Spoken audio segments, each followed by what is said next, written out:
movies for the fourth time. 3 of them, as always. Some of them good, some of them bad. It's the circle of life.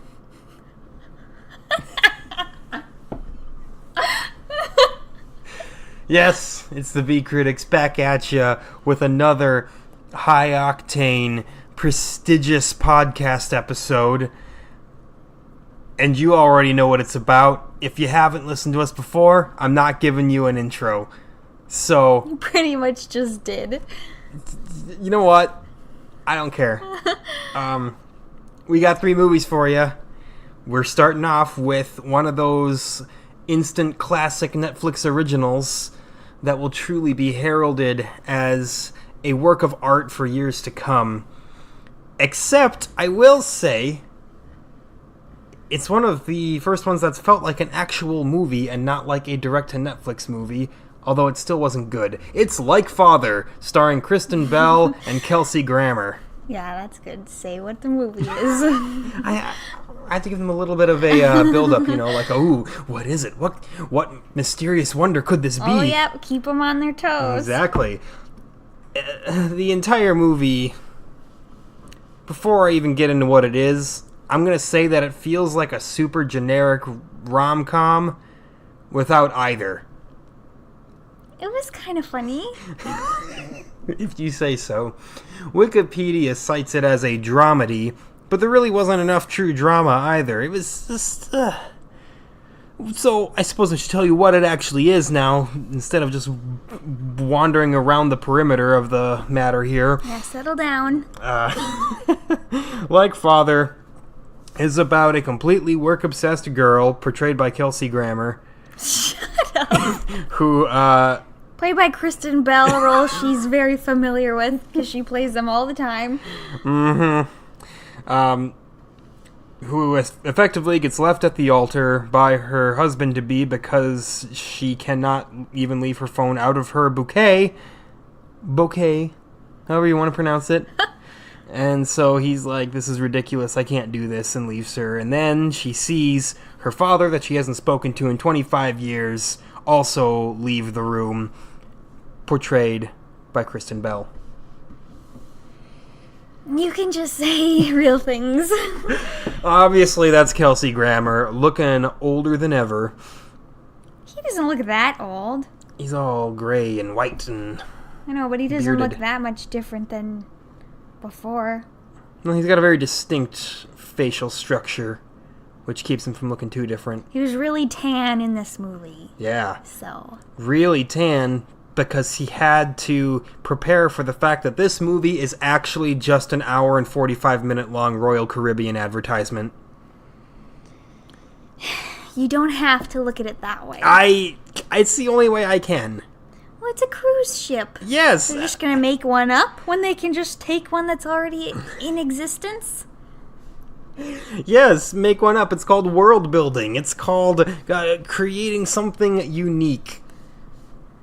No, then they have to take all the labels off of everything. Not everything. I mean, you can still have Coke on a fictional cruise ship. But this way, it was a real cruise ship, so it was already there. So yeah, if you haven't figured it out by now, the vast majority of this movie takes place on a cruise ship.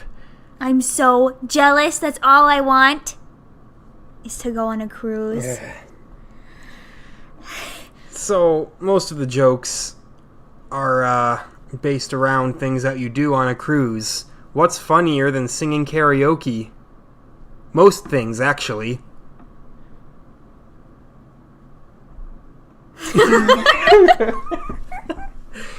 If looks could kill, and if you could see that, what I just saw. What? That wasn't a bad look. I was just waiting for you to say more stuff. It looked pretty grim from my angle. I don't know. Oh, thanks. Yeah, this is actually the directorial debut of Lauren Rogen, which would explain why Seth Rogen is also in this movie, and listed as apparently a lead role, despite the fact that he's really not in it for that much of it. That's because he's the next most known besides them two, and that's how every single movie is credited. then... Don't even pretend like it's not. Uma Thurman. Looking at you. What about Uma Thurman? Pulp Fiction! She's on the cover! She was obviously the lead in Kill Bill, so there was no need to not... She's on the cover, and she's in it like 20 minutes. Because she's the most aesthetically pleasing of the bunch. No. She's the most iconic looking of the bunch. Nuh-uh, they could have used the gunshot. The gunshot? Yeah. Oh yeah, the one gunshot in that movie. No! You know, the two of them. Of them both pointing their guns down. I know. They could have used that. So, basically, Uma Thurman should have never been in this movie. She's not in this movie. Seth Rogen. Yes, Seth Rogen is in this movie. He plays the, what's that He's word? a rebound, yeah, that's rebound. all. That's all it. he is. Yep, he's a rebound.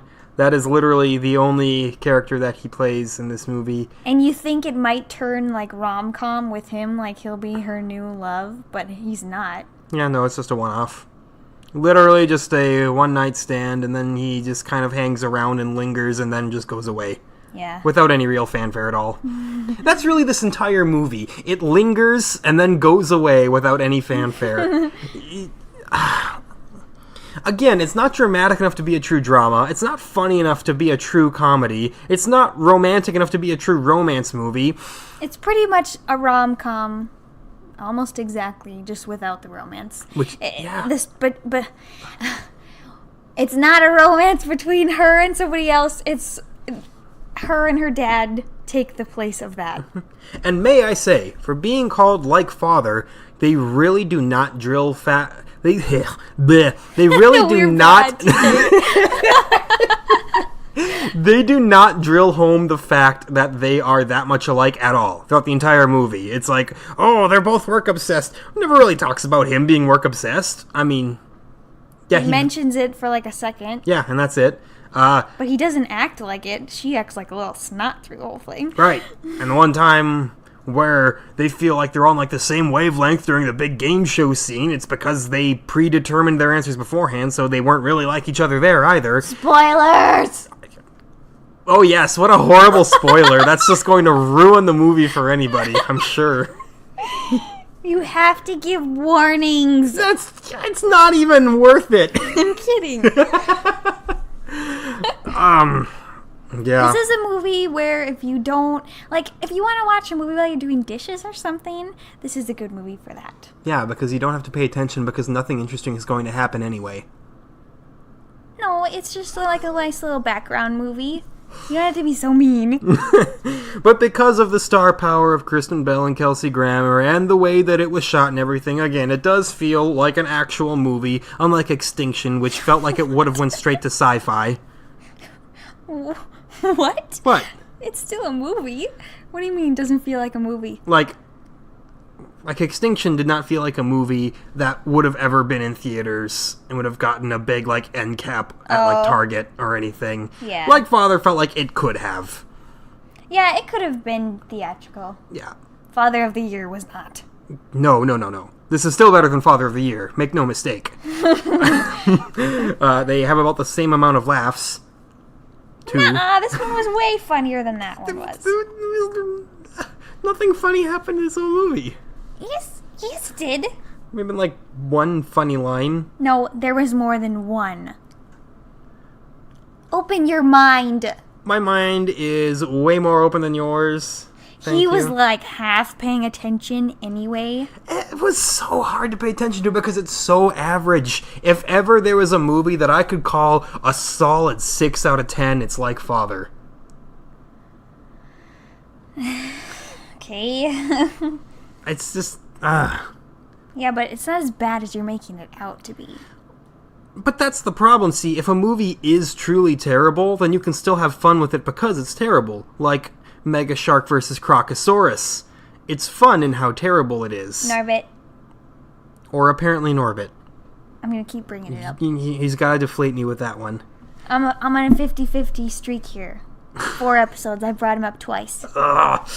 And then really good movies, of course, are just really good, so you just love them for what they are. But movies like Father, they're not terrible enough to be horribly memorable. They're not great enough to want to watch again. They're just... It's another movie that's just there.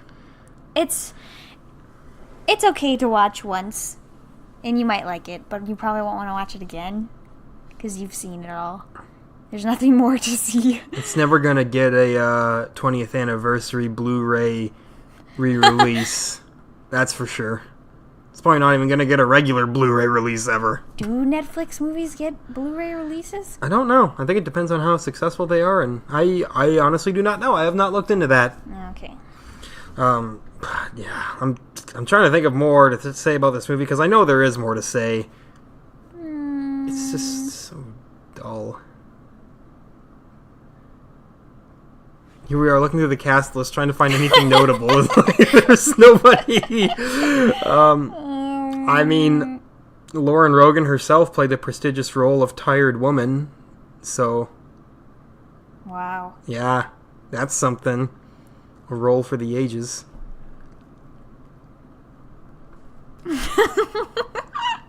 He keeps looking at the time. I'm like, how much longer do I have to talk about this movie here? It's... Yeah. It wasn't bad enough to, go on about how bad it was. Right, like Extinction. I could have gone on all day about how terrible Extinction was. But, no, like Father, it just does everything too averagely. This is your prime employee where they're never going to get fired and they're never really going to get Employee of the Year either. They just do their work and you don't notice that they do their work. And they just keep chugging along, never accomplishing anything in their miserable little lives. Like me. Yeah.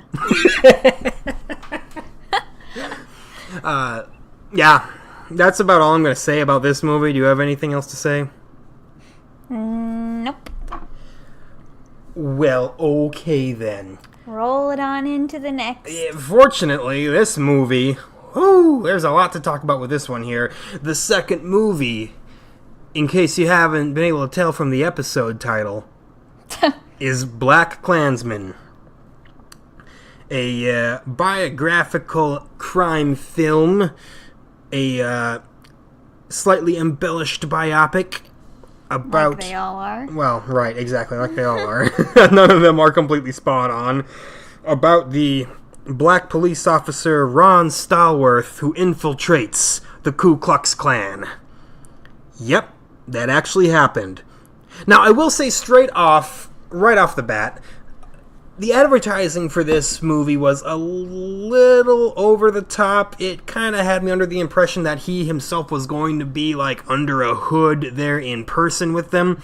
But that doesn't really happen. He doesn't see any of them face to face for quite some time into the movie. Most of the legwork is done by his Jewish buddy Flip. Because, why would you put a black person in the KKK? That's ridiculous. No, send the Jew instead. That makes sense. Right. Flip the Jew, played by Adam Driver. Awesome in this role, may I say. I never really loved the character of Kylo Ren, so it was great to see him in something else that allowed him to not be Kylo Ren. That's because he's so boring in that movie. That was me doing my best low voice. Wow, it was so low I couldn't even hear it. You went subsonic. It's remarkable. So yeah, Adam Driver, John David Washington. For those of you not in the know, that is Denzel Washington's son. Wow, dreamy. Yeah. The girl from Spider-Man Homecoming that Peter Parker likes. I guess her real name is Laura Harrier. Mm-hmm. A wonderful little bit part by Alec Baldwin at the very beginning that he didn't even know. I got totally played there. I didn't even notice because I was so engrossed in the opening sequence there. But how do you not know Alec Baldwin when you see him? That's just how good he was. He was camouflaged. I knew it. Of course you did. Little miss, I know every actor. They were wearing a giant rubber mask, and I could still tell who they were. They didn't talk. They were in the opening sequence of an episode of SBU. Yeah, seriously. And last but not least, the last major cast member, Topher Grace, doing a glorious portrayal of David Duke. Which I think the funniest part about that is, before this movie came out, David Duke expressed his concern that he was going to be portrayed in a negative light. So tell them who David Duke is. I'm assuming most of you know, but just to make this clear, David Duke is in fact the former Grand Wizard of the Ku Klux Klan. Grand Wizard? Yeah, that's his actual title. Yeah, it's the actual title. Oh my gosh. Yep, so Topher Grace being exceptionally white with his... little stash. Yeah, his little 70s stash and his howdy doodies and you betchas and... Oh gosh, he was great. He was fantastic. Everybody in this movie was fantastic. Spike Lee's direction was fantastic. Spike Lee films tend to be a little bit hit and miss. He has some really good movies. He has some that kind of don't go that far here. As far as I'm concerned, out of the ones I've seen, BlacKkKlansman may be his best movie to date. It's a glorious combination of intensity, comedy, drama, and everything in between that makes a movie spicy. You have used the word spicy in every episode, I'm pretty sure. It's my signature. Jeez. It's my favorite adjective. I guess. What's your favorite adjective? Don't put me on the spot like this. That would be sick. Yeah. Sick. For the most part, I had something to say, and then, I just went out of my mind here. Mister, I'll have so much to say about this one. I will, but when I forget my sentence, Okay. 2 words in, well, it's a different story here. What thought would you like to talk about first? Well, that's just it. There are so many thoughts about this movie. Do I want to talk about how funny it was? Do I want to talk about how relevant it is? Do I want to talk... Sure, all of it. No. Go ahead, jump right in. Wow. Well, first off, what would you like to say about the movie? Yeah, right. What? I get ideas when you talk. I can't start it off. How are you going to be a real-life critic? I'm not. I can't do this without you. You carry the show. She said it, not me. So, yeah. It starts off with some of the most fantastic afros that you'll ever see. Oh my gosh, there are so many afros. Many fros. Ron Stallworth's natural itself is groomed to perfection. His love interest, Patrice's, is this huge, marvelous, curly thing. They are all over. It is definitely the 70s. She's wild and proud. Oh, yeah, absolutely. The whole movie basically starts with him getting hired as the first black police officer of that city's history, which did happen. And, Which city? One of those cities. Colorado Springs, was it? I think it was Colorado Springs, yeah. actually. Yeah. Which is actually a fairly major town. And it starts off with his first assignment being to go undercover at, gosh, what was his name again? Hold on. Big Black Panther guy, Kwame Ture. Actually, his first assignment was in the records room. We don't count the records room here. You can't just say his first assignment. That's not really an assignment. That's a mundane desk job. An assignment is something of, Okay, but you have to say that he had to do that first. He had to pay his dues. I don't have to go through every plot point of the movie. Jeez. I'm just saying, if you're gonna be all, this was the first thing he did, like they just sent him right out there, they didn't. The first thing that he did was fertilize an egg. And that egg slowly grew into the fetus that Ron Stallworth was. You're such a brat. He worked at the desk, okay? He did his time at the desk. And then he asked for more stuff. And then they put him on that assignment to basically go to Kwame Ture's speech thing. How do you remember his name? I looked it up. Oh. You didn't hear me saying, what's his name? No, I guess not. I was thinking about something else. There you go. But, yeah. And he's the local cops are, of course, hey, is this guy dangerous? Is there something bad gonna happen? And he determines, along with his partner, that everyone's cool there. It's there's some talk of, getting violent and everything, but no one's really gonna actually get violent and a lot of that. So that's how it all starts. And then he just gets bored and calls the KKK. I sound like I'm skipping over stuff, but no, he's just there at his desk, and he's just like, well, sure, why not? I'll call for some literature. Which, in real life, Ron Stallworth, the real man, did also call just expecting to get some literature or some pamphlets or whatnot. But lo and behold, he's there speaking to the leader of the local chapter of the organization, and is invited to meet them in person and find more out. That's where Flip really comes in, and where Adam Driver starts to become really almost like a secondary lead in this movie. I feel like we see just as much of him as we do of Ron at times. And it just goes off the rails from there. It's pretty ridiculous.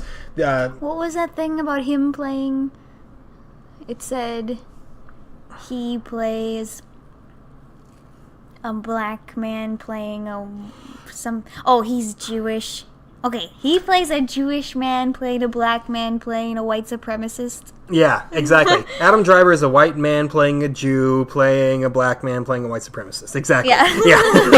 It just keeps going down the rabbit hole like that, and it's insane. It's crazy. And gosh, there is a lot of black comedy in this. It's if you are uncomfortable around racial slurs, well, you probably shouldn't watch a movie about the Ku Klux Klan, for one, because they're all over. Every one of them that you can possibly think of pretty much makes an appearance at some point. Not quite as much as Django, though. Well, yeah, but this is more variety in its racial slurs. I didn't say it was a good thing. I was just saying. Yeah, Django Unchained was pretty intense with that, too. Most Tarantino movies are. That guy really gets off on his slurs. Yeah. There's nothing wrong with that. Which, interestingly enough, Spike Lee has criticized him for multiple times. I thought he didn't. Spike Lee? Oh, yeah, he did. Yeah, Spike Lee did, and then Samuel L. Jackson defended him. Okay, yeah, so there's your behind-the-scenes Hollywood drama there for people far richer than us. Yeah, but this was in the 70s, and Django was in, like, the 1870s or something. Before that, probably. So it died down, obviously, quite a bit. Right. I mean, either way, given the context of either film, expect slurs. But this is not about Django Unchained, even though it is a great movie. This is about BlacKkKlansman. And hearing Adam Driver have to basically be as racist as possible in every scene he's in. There's only one guy in the Klan who's on to him. He's like, you look like a Jew, and he's just, he's so bent on getting him. It kind of kills part of the magic when you realize that the real life Flip, that was not his real name, was not Jewish. He was just a regular white guy. But for film, it makes it way more interesting and puts a lot more stake in it. So the constant battle of him trying to not be discovered as a Jew himself, and him trying to keep up with Ron's lies, and it's it's a great cacophony of madness the entire time. Trying to keep up being a redneck hick. Exactly. Whereas, of course, Ron is the most, like, it's like he says, I am fluent in both the King's English and jive. Yeah. But he's always talking like a white dude pretty much the entire movie. And there's a rather humorous part when he finally has to see them in person as a black person, as like a David Duke's security. And then he's like, they're going to find me out. And his boss is like, you said you speak both King's English and jive, didn't you? And then he just looks stunned because he doesn't really speak jive a whole lot at all. Yeah, there's a lot of really just kind of offbeat humor like that the entire time. Lots of laughs in the theater, actually. So definitely got a sense of humor about the entire situation, which you kind of gotta when you've got a story as ridiculous as a black man infiltrating the KKK. It doesn't get more absurd than that, and you gotta fuel that with some added absurdity there. That said, that does not mean it's not without its somber moments. It gets real at times. It gets really real. Watching the chapter gather around, watching Birth of a Nation, hooping and hollering, getting all excited, watching them just doing their thing in general. It's a not so pleasant reminder that, hey, that happened, and it's actually still a thing. I believe the KKK is still an active organization. I'm sure they are. Let me, maybe they don't go and broadcast it. I'm going to go fact check that and see if they are still official. I'm pretty sure they are because, boy, some people are trash. Let's see here. Yes, Clan. the Third Klan, which is what this one was. Yep. 1946 to present. Oh boy. So Knew it. that's still present. Ugh. I'm sure it always will be, because people are raised that way. Yeah. I mean, the fortunate part is, compared to the 3 to 6 million members that they had in the 20s, they're down to like 5 to 8,000. So, I mean, it's getting better. First unknown. Yeah. I mean, not exactly a great census on between the 60s and 70s. Between the 1860s and 70s. Yeah, exactly. Yeah, all of the humor and outrageousness aside, before I go on to that, actually, I would like to take a moment to talk about some of the fun little film tricks used throughout the movie here. There was a lot of kind of like posting like actual documents on the screen during certain parts. They had Ron Starworth's actual membership card. Like at one point, I believe. Like his real life one? Yeah. They still had it? Yeah, I believe they did. But he didn't have the picture? No, he didn't have the picture because that got lost, I suppose. Yeah. You'll know what we mean by the picture when you see this movie. I'm not saying if you see this movie, because you gotta see this movie. It's great. And yeah, a lot of like movie posters showing up on the screen when he's talking about like blaxploitation films with Patrice and all that there. Just some great kind of live and in-the-moment feedback as to what they're talking about, and it keeps you engaged, keeps you kind of in the know. It's easy for that kind of thing to come across as tacky, but it did not in this scenario, so that was fortunate. Weird bunch of people in the theater with us, let me say. Yeah, it was a remarkably varied group. Fortunately, we didn't have any racist fucks walk out of it, like I heard some theaters did. What? Yeah, like some like theaters had like mega racists like watching this, and then when because they thought it was gonna be like something else. Apparently. Oh my gosh! And when they got towards the end, when they realized the KKK was not going to win, they were walking out like, "What the fuck is this?" and stuff. And it's like, oh my gosh! They should Man. have gone to see that other movie. Which one? Isn't there a new movie out now about stuff like that? Oh, the one comparing Donald Trump to Abraham Lincoln. Oh, yeah, Death of a Nation. Yeah, God. We're not watching Death of a Nation, by the way, so if you were looking forward to that, yeah, you're out of luck.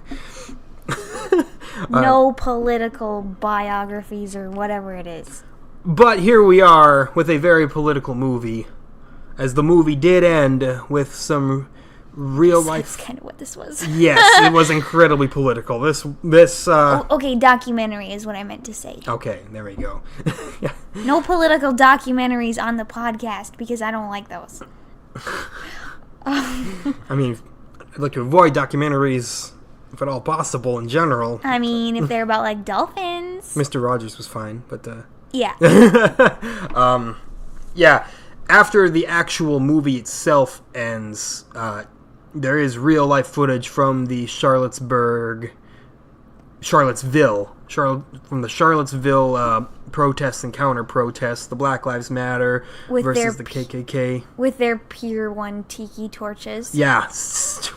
I guess I shouldn't say KKK because that wasn't true. It was just a bunch of white-ass neo-Nazis screaming "White Lives Matter" and stuff. It's like, how ridiculous can you get? How much can you miss the point? Well, they didn't miss the point. They actively wanted to avoid the point. They wanted to make sure that the point got nowhere near them. And that was the biggest problem right there. So all that part's just kind of thrown in at the end. It's thrown in at the end, and then after they go through all of that, they show the footage of the one girl getting hit by the car and getting killed. This big old, like, in memoriam of them. Yes, a white girl, by the way, not a black woman, not a black man. They didn't get killed. No, a white woman got killed by the racist protesters who were on the side of the white people. So, yeah, go kill a white person, right? That makes sense. I mean, nobody should have died, that's for sure. But, yeah, it has that. And then the final shot is a sepia tone, black and white. No, I guess sepia tone isn't really black and white, but it's a black and white, like upside down American flag, and then it slowly fades out. And during that sequence, during that flag coming up and then fading out, you could hear a pin drop in the theater. What does that mean again? Hear a pin drop? No. No. What is what? Yeah, I'm stupid. I don't know what a pin is. What? What does the upside down flag mean? Yeah.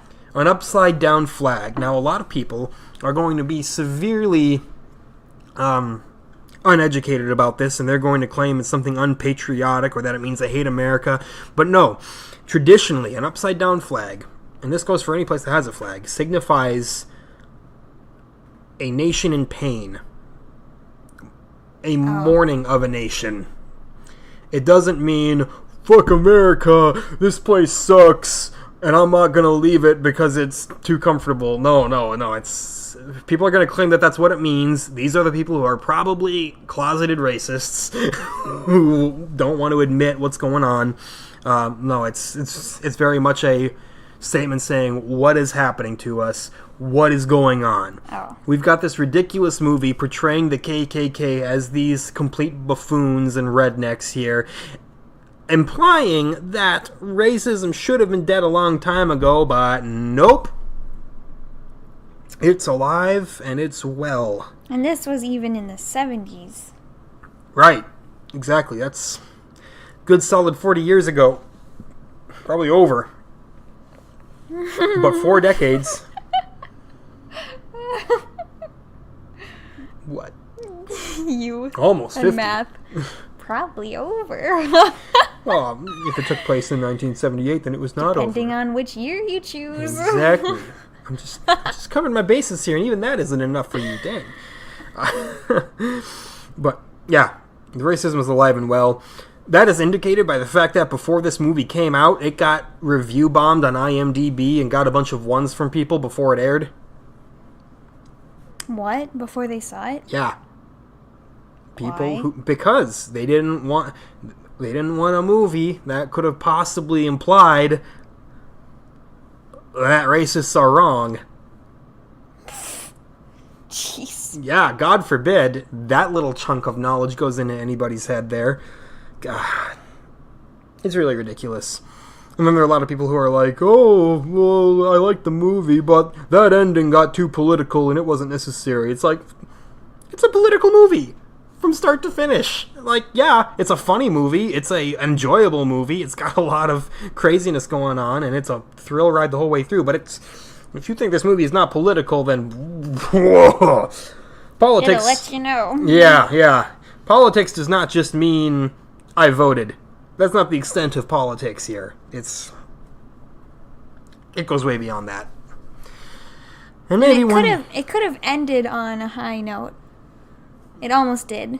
It almost ended on a high note, but the very ending shot before the Charlottesville footage was a dark one with a fantastic dolly cam sequence of the both of them, Ron and Patrice. It was a great, corny homage two of those old school blaxploitation films, honestly. It was really fun, even though the final shot wasn't as fun and was a little bit sobering, but... A lot bit. A lot bit, yeah, I know, a lot bit.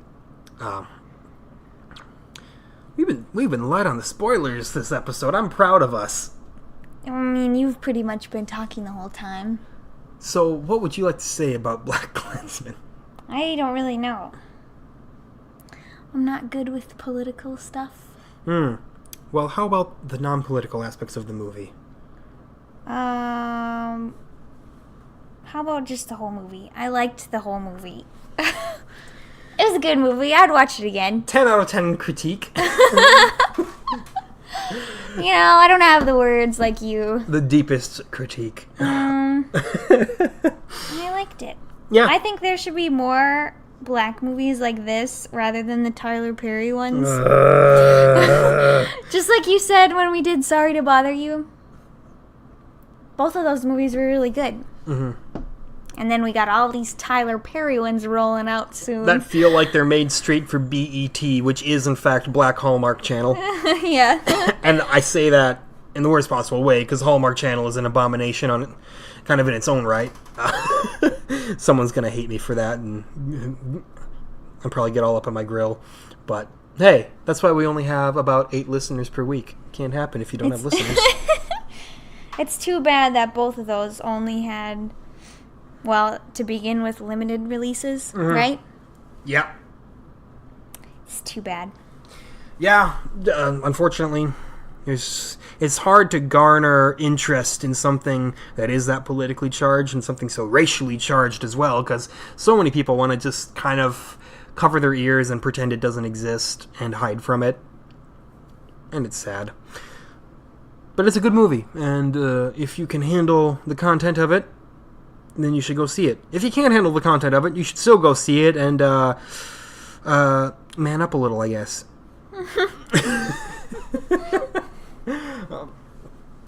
And that's about what I've got for BlacKkKlansman. I felt like I would have had more, but man, I'm just caught in my own head thinking about that movie again. It's I mean, you've been on for more than 20 minutes about it already. So. Wow. Well, I feel better about myself now. Looks like I've said pretty much all I need to say. Wow, look at me! Yeah, I'm so incredible. I'm so cool. I'm the best at words, except when I'm not. You're a lot better at it. You're a lot... You've got at most a 2-syllable word there. You're a lot better than me at that one. I'm better with the thoughts, you know? Just me inside my head. So if you can siphon your thoughts into my mouth, yeah, then I'll have a delicious snack. That'd be nice, but unfortunately it's just me, so... Maybe someday you'll ace the art of articulating your thoughts. Don't think so. Oh, okay. Not planning on it. Well, shooting for the stars here. Anyway, that's it. Rave recommendation from me. I liked it probably even a little bit more than I liked Sorry to Bother You, and I already liked that a lot as well. I liked this more because I just said that I'd watch it again, and I probably wouldn't watch the other one again. Look at that. This was easily the best movie of the week here, which brings us to our apparent headliner. It is. It's The Spy Who Dumped Me. Now, I know what you're thinking. How can a movie called The Spy Who Dumped Me be really great? Well, the answer is that it's not really great. It's better than I thought it would be. We both didn't want to see it at all, so we were like, okay, let's get this over with. And then it ended, and we were like, that was actually pretty funny. Yeah. It wasn't great. I mean, you compare it to The Spy Who Loved Me or The Spy Who Shagged Me, and it's not better than either. Never seen them. James Bond and Austin Powers. Oh. Austin Powers? Yeah. Come on. Austin Powers. Comedy gold. Okay, go into the movie. Okay, you have to go into this movie just like Skyscraper. You just expect and know what it is that you're getting into. Don't expect the world, and you'll have a good time. Expect 2 hours of Kate McKinnon and Mila Kunis being idiots. Romping around town with guns. Yep. Actually, romping around... Where'd they go? Vienna? Europe. They were in Vienna. They were in France. Yeah. They were all over in Europe. Yeah. Who doesn't want to see Vienna? Yeah. General plot outline here. Mila Kunis' character's boyfriend dumps her over text. And then she learns he's a spy. And then he gets shot in her apartment and killed. So... And he has something that they need to deliver somewhere, and then the whole story goes on from there. Exactly. So they go to Vienna to deliver this package, and it all just kind of flourishes at that point there. And we're greeted with a movie that is sometimes funny, sometimes very unfunny, and remarkably R-rated, actually, for what I was expecting. Why weren't you expecting that? I was expecting, like, a soft R, but this was kind of a hard R. What? No, it wasn't. I mean, the gunfight scene in, like, the restaurant was actually way bloodier than I thought it would have been. Which... It's just blood. Yeah, which is... It wasn't like Kill Bill. Yeah. But it was bloodier than I thought it was going to be. For being an action comedy starring Mila Kunis, would you expect a lot of blood? I mean... No, you wouldn't. I wasn't surprised. The only thing that it did, though, was make me wish that they doubled down on it. What do you mean? As in, I would have loved for them to make every action sequence just like Kill Bill. Like Kill Bill bloody. Just like over the top. Blood sprays everywhere, spatters. Just, if you're gonna do it, go hard on it. It's not that type of movie, though. But it might have been funnier and salvaged more that way. You know what was super weird about this movie? It was almost never like action drama and comedy at the same time. It flip-flopped between the two so frequently. Yeah. I mean, it's not the first time on this show that we've had to talk about some pretty glaring tonal dissonance, but it was... It was so weird. It was pretty bad. The amount of, it's dead serious, and now it's really funny. And now it's dead serious, and now it's funny again. It was like 3.5 minutes. This, then this. Then back to this, then this. Mm-hmm. Basically, if it was only Mila Kunis on screen, it was super serious. Because she's not a particularly funny person. And then, in this movie. In general. I don't think she's a very good actress. Like, damn. What? I mean, like, think of what she's been in. Has she ever been in a role that's really wowed you? She was really good in Black Swan. Yeah, but... You didn't see it. That's kind of unfair putting Darren Aronofsky into the picture. What? You didn't like Bad Moms? It's nothing that will wow you, though. But she's funny. She can be funny. She just wasn't the main comedy role in this movie. Right. Bringing me back to the other point, whenever Kate McKinnon was on screen, it was trying to be funny the entire time. Now, because of the fact that Kate McKinnon got pretty much every gag in the movie, that comes with some pros and cons. Yeah, she had some of the greatest laughs in the movie, and she also had some of the parts where you just wanted to get up and leave. The amount of jokes given to her and the amount that she had to wrangle resulted in being kind of all over the place. If they would have just pulled back a few of the big ones towards the end that she had, she would have been funny through the whole thing. Mm-hmm. But as it is, she opens up the movie being not funny, she ends the movie being not funny, and in the middle she's pretty funny. Generally speaking. Yeah, I guess. I suppose. Oh, forced to agree with me on this one. Yeah. And, I mean, Kate McKinnon, obviously she's been on SNL forever now, so she's definitely got the capacity to be really funny. But in the end, a lot of that really just depends on the script that you're given and what you can do with it. I liked her outfits a lot. Yes. She did have some great visual humor with her outfits and everything. Yeah, but I liked her regular outfits too. They were super cute, like this little jumpsuit thing, black and white outfit, adorable. Mm-hmm. And then at the end, when they swap hair colors and they look like different people. Oh my gosh. She looks much better as a blonde.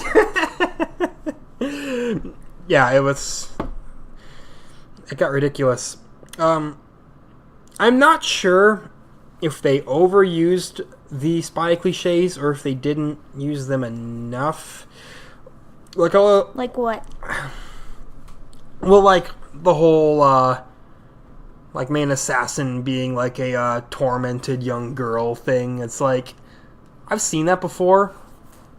But she was interesting looking because she was Ukrainian. And she was beautiful. Wow. Well, she was. She was a model. Yeah. But then she got her face burned off. She was still beautiful. She's a model. I know. Gosh, and now I can't think of the other example. I had a really good one in my head, but... Oh, I'm sorry. Thanks. I don't know, though. It's... The whole movie was confusing, honestly. Like, obviously, the jokes weren't confusing. The jokes were the most straightforward jokes that you'll ever hear in a movie. There was nothing complex about the jokes. But the actual, like, espionage portion underneath it, I'm not sure if they intentionally obfuscated it, but it was unclear. I have no idea what you just said. Obfuscate means to intentionally make something less understandable. So you said that word, and then you literally said again what it means? Yeah. But now you know what it means. It's unnecessary! So in the future I can use it. And no, you don't need to say it again. Why don't you use smaller words? Me think movie. Funny. But me think movie. Not so funny.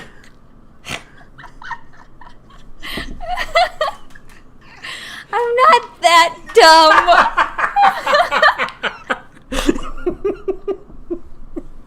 What does Kevin say? If me say less word, me save time. Or something to that effect. I don't remember exactly.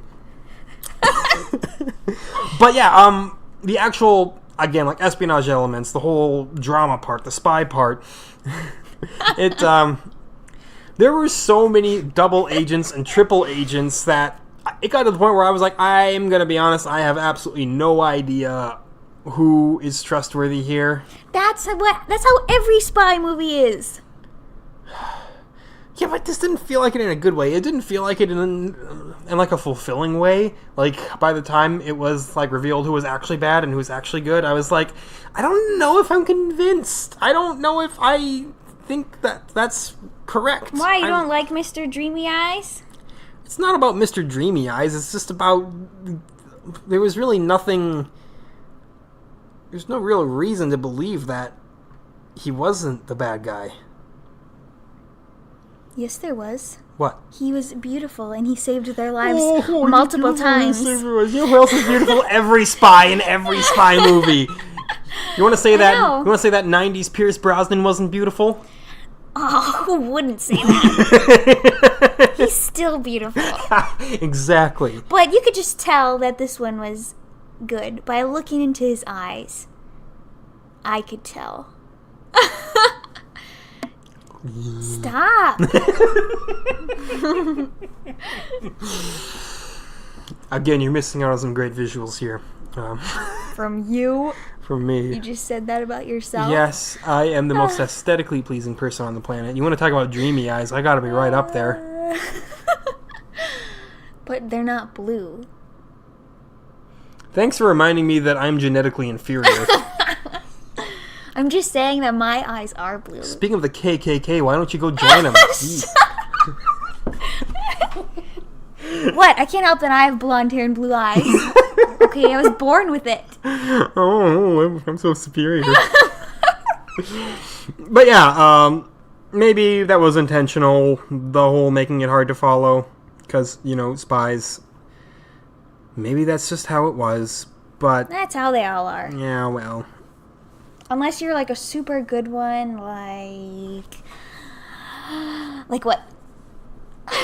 I thought that you would have had an No. example. You gotta finish your own thought here. I can't think that fast. This is what happens when I talk and don't think about it first, okay? This is why in real life I sit in the silence for like 2 minutes and then I say something. Because I've thought about it 10 times already. But it's so much more memorable when you don't think about it. But yeah, generally funnier than I thought. Wish it would have doubled down on some of the black comedy. Mila Kunis, I mean, she's gorgeous, but she's also kind of whatever in most of what she does. The fact that... You're so rude. Hey, she's in Family Guy. And it's like the worst cartoon ever. That's just her voice. But she's still been in it for its entire run. I like her and everything she's been in. Yeah, but you're also much more forgiving of actors and actresses. Because then they gotta have a real atrocious track record for you to not like them. Or they have to just be Alec Baldwin and then you don't like them. I have lots of them that I don't like and you say, why don't you like them? Like who? Like,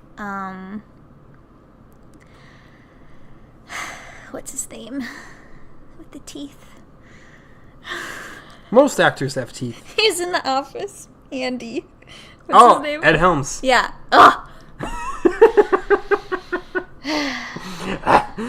Don't need to see him again. Hey, he's a Cornell man, so have some respect. I think it was mostly that was the first thing I saw him in, and God, Andy is annoying. Who likes Andy? Nobody really. Yeah, exactly. I mean, I got some bad news because he's probably going to be in more things from here on out. He doesn't have to be. But he's gonna. This is kind of a reality of the world that you have to accept right now. I think this movie is kind of like what I said with Like Father, where it's a movie just to kind of watch, just because you want to watch something, except it's a lot more enjoyable than that one was. Yes, it's definitely higher budget. The action scenes are fun.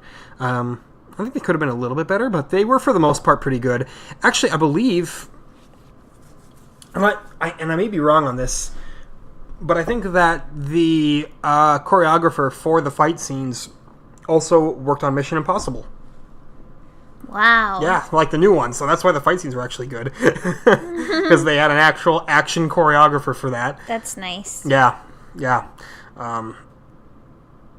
So, yeah, that is nice.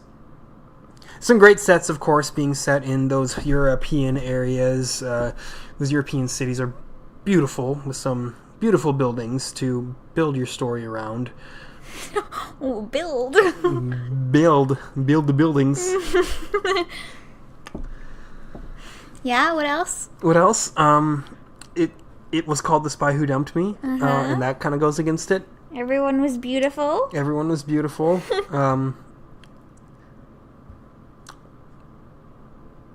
Especially the methed out Uber driver. 5 stars. I smoked so much meth before this. Yeah, again, there were way more memorable laughs than there were in a movie like Father. It was just more memorable in general, and it exceeded my expectations in every way, because I had no expectations for this movie. Oh, remember when I said you can just tell he's a good guy? Yeah. You can tell because his name is Sebastian. Bad guys aren't named Sebastian. Well, Sebastian, you know who you are. You heard it here.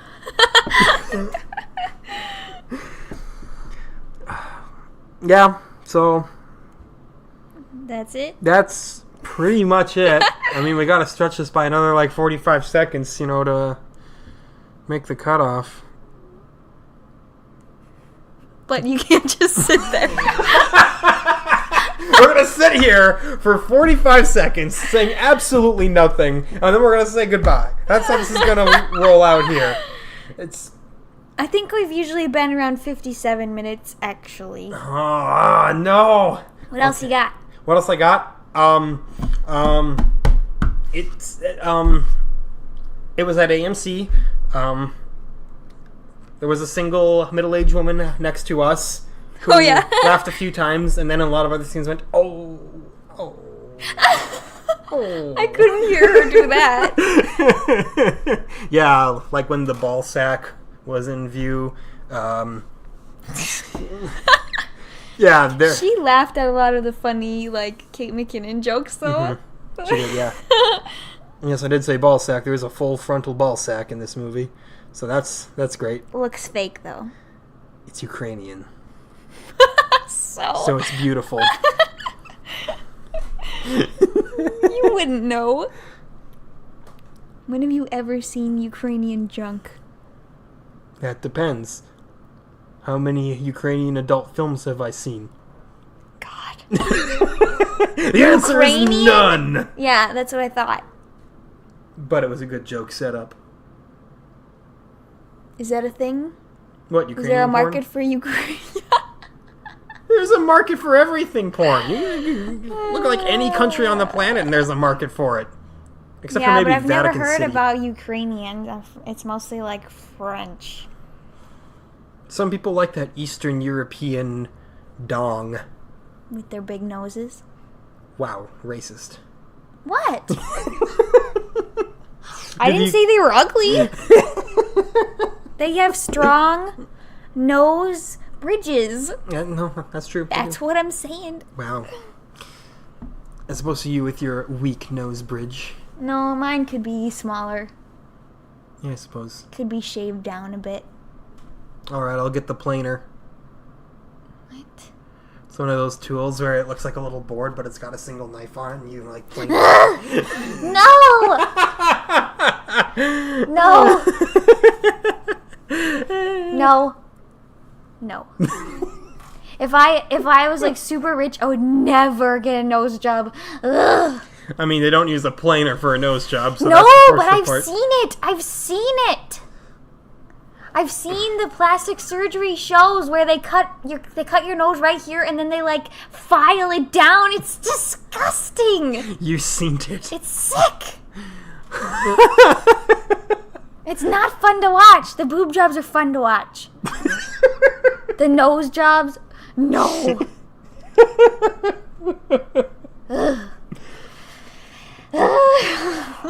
Those are your final thoughts for the B critics. Nose jobs are not fun. Boob jobs are. They are, because you get to see them grow. And then they look all perfect. Just like a young baby. Sick. You get to watch them grow, and then they're perfect. What? I've overstepped my boundaries. Yeah. I've made a huge mistake. I don't know what you're... No. I don't know what you're doing. Well, we gotta end this episode. We passed 57 minutes. We're good. We're good. We're good. Bye. That was episode 4. We gotta end this before things get worse. Tune in next week for more movies. Have a great day. I love you. Bye. Next week's The Meg. Ugh.